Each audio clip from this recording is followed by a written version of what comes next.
В историческом парке «Россия. Моя история» состоялось открытие виртуальной выставки, посвященной 85-летию Михаила Николаева, наш первый президент. На выставке представлены материалы, архивные документы и личные вещи первого президента Якутии.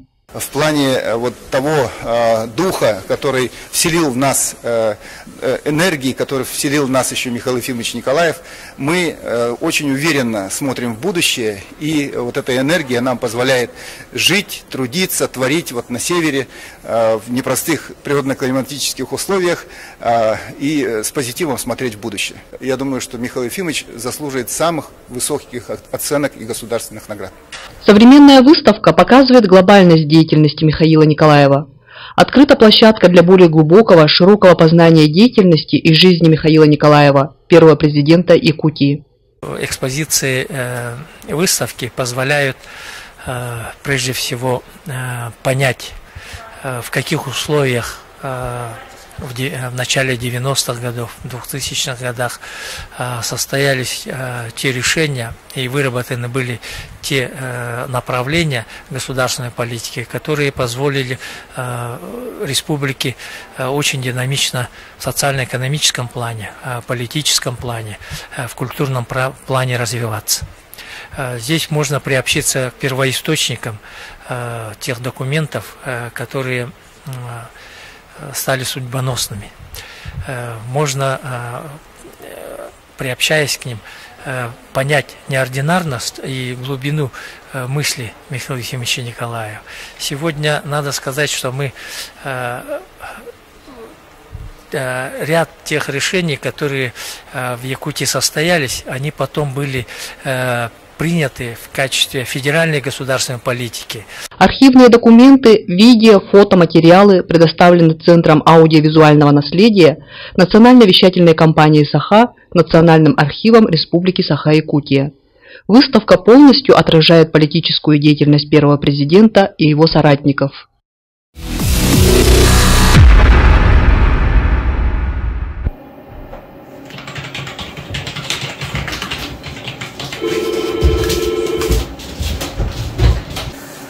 Должны написать заявление на единовременную выплату в сумме 30 тысяч рублей.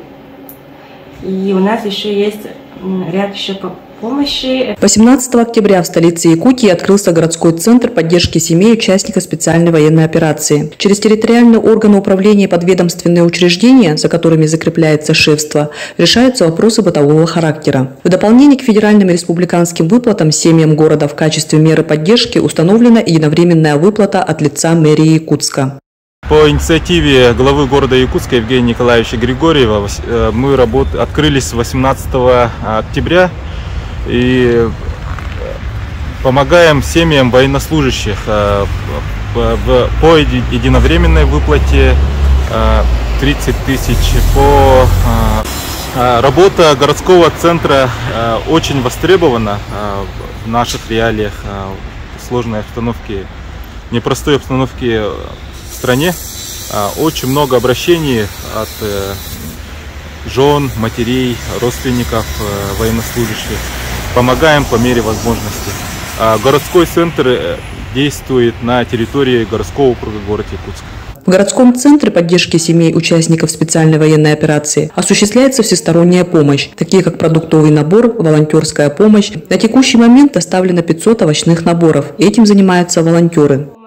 К нам обращаются люди, которые подали заявление на материальную помощь от города. В этих же заявлениях они указывают, нужна ли им волонтерская помощь. Обычно они пишут о том, чтобы им помогли купить продукты, сходить с ними, сопроводить куда-то в налоговую, например, или же помочь на рубке дров. И в основном такие обращения приходят к нам. В центре поддержки члены семьи участников специальной военной операции могут получить юридическую поддержку по документам. Необходима бывает и психологическая помощь. Для этого в центре работает 2 психолога. Если сказать в плане психологии, да, действительно, очень сейчас они все в тревожном состоянии, никто этого не ожидал, врасплох всех застали, да, поэтому Моя задача первым делом успокоить, кто ко мне обращается, обращение будет с первого момента, не работа, да.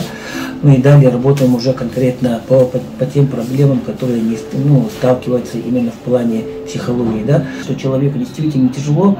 Я хочу сказать горожанам, в общем, тем, кто есть такие родственники, да, которые мобилизованы, не надо каждый раз вспоминать, спрашивать, да, как там твой муж, там брат, потому что это им еще раз дает вспоминать, пережить ту ситуацию, которую когда-то его мобилизовали, забрали с его дома, да. Поэтому не надо, постарайтесь помочь, поддержать, отвлечься, чтобы эти наши жены, родители сильно этой задачи не озадачились, а самое главное, чтобы они поддержали в эту трудную минуту. В Центр поддержки семей участников специальной военной операции можно обратиться по телефонам 8 914 110 60 20 по адресу улица Курашова 1/1, режим работы без обеда и выходных.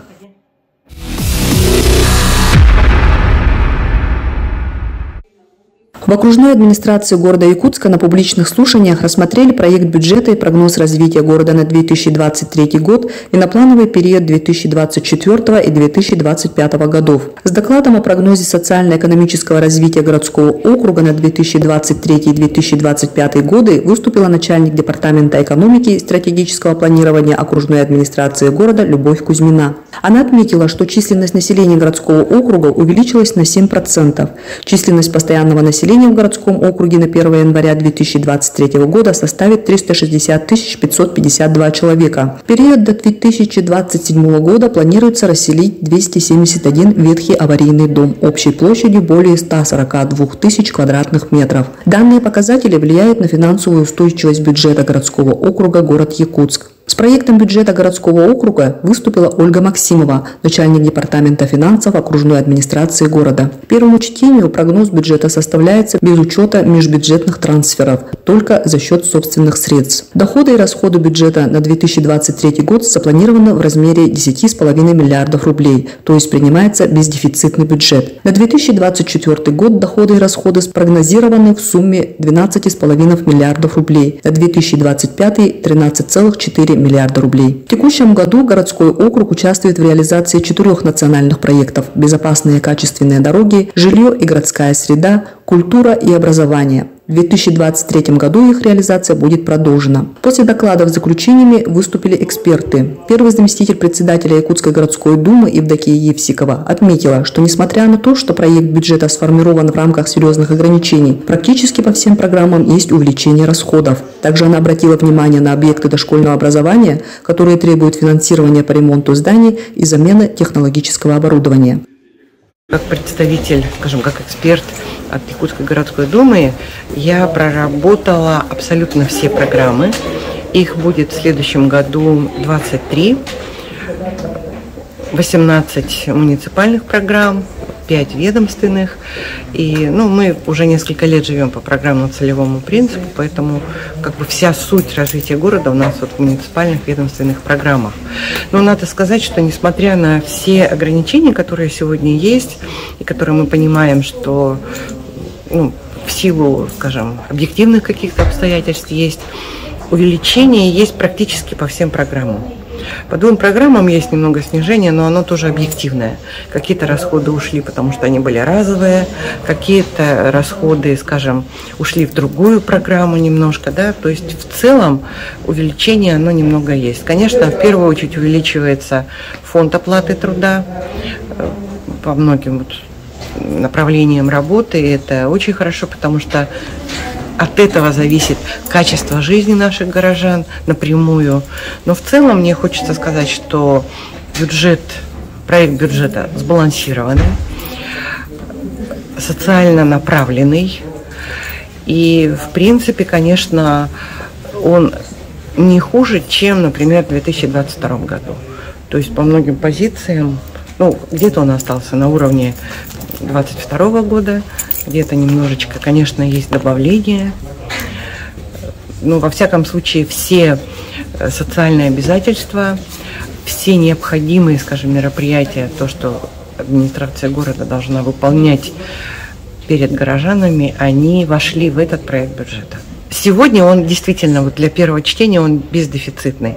Но мы понимаем, что после рассмотрения, скажем, каких-то вопросов на Государственном собрании Илтумен, где в частности вот, по УСН мы понимаем, что мы потеряем, скажем, определенную сумму в налогах. Пока еще не принято решение, поэтому мы не можем показать, что это уже будет в дефиците.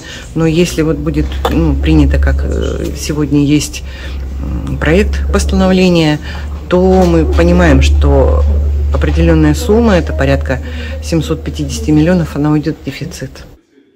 Заключение о результате публичных слушаний по рассмотрению проекта бюджета будет опубликовано в газете «Эхо столицы» и на официальном сайте окружной администрации города Якутска. Также предстоит рассмотрение проекта бюджета депутатами Якутской городской думы.